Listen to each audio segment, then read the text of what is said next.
Halo semua, perkenalkan nama saya Desi Yunita Suwana, NPM 12190020. Di sini saya akan menjelaskan tentang teori perdagangan internasional menurut Heckscher-Ohlin.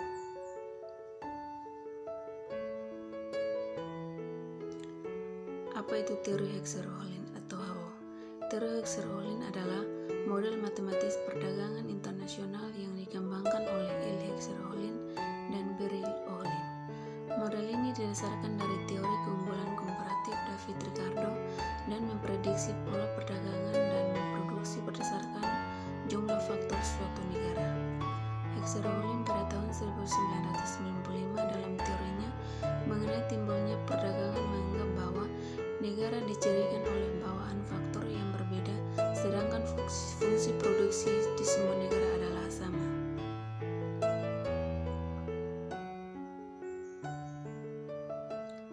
Teori Heckscher-Ohlin atau HO mempunyai dua kondisi penting sebagai dasar dari munculnya perdagangan internasional, yakni ketersediaan faktor produksi dan intensitas dalam pemakaian faktor produksi atau proporsi per faktor produksi.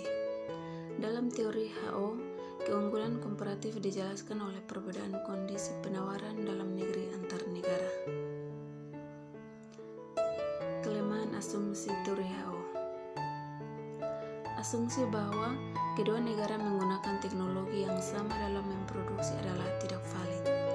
Fakta yang ada di lapangan negara masing menggunakan teknologi yang berbeda.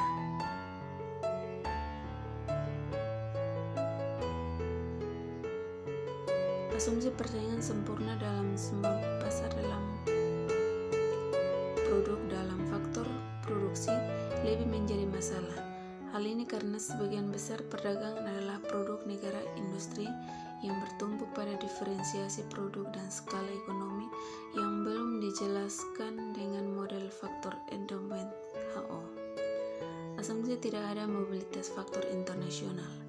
Adanya mobilitas faktor secara internasional mampu mensubstitusikan perdagangan internasional yang menghasilkan kesamaan relatif harga produk dan faktor antar negara. Makanya adalah hal ini merupakan modifikasi HO. Asumsi spesialisasi penuh suatu negara dalam memproduksi suatu komoditi jika melakukan perdagangan tidak sepenuhnya berlaku karena banyak negara yang masih memproduksi komoditi yang sebagian besar adalah dari impor. Analisis hipotesis HO dikatakan sebagai berikut. Yang pertama, harga atau biaya suatu barang akan ditemukan oleh jumlah atau proporsi faktor produksi yang dimiliki masing-masing negara. Komparatif advantage dari suatu jenis produk yang dimiliki masing-masing negara akan ditentukan oleh struktur dan proporsi faktor produksi yang dimilikinya. Masing-masing negara akan cenderung melakukan spesialisasi produksi dan mengekspor barang tertentu karena negara tersebut memiliki faktor produksi yang relatif banyak dan murah untuk memproduksinya. Sebaliknya, masing-masing negara akan mengimpor barang-barang tertentu karena negara tersebut memiliki faktor yang relatif sedikit dan mahal untuk memproduksinya.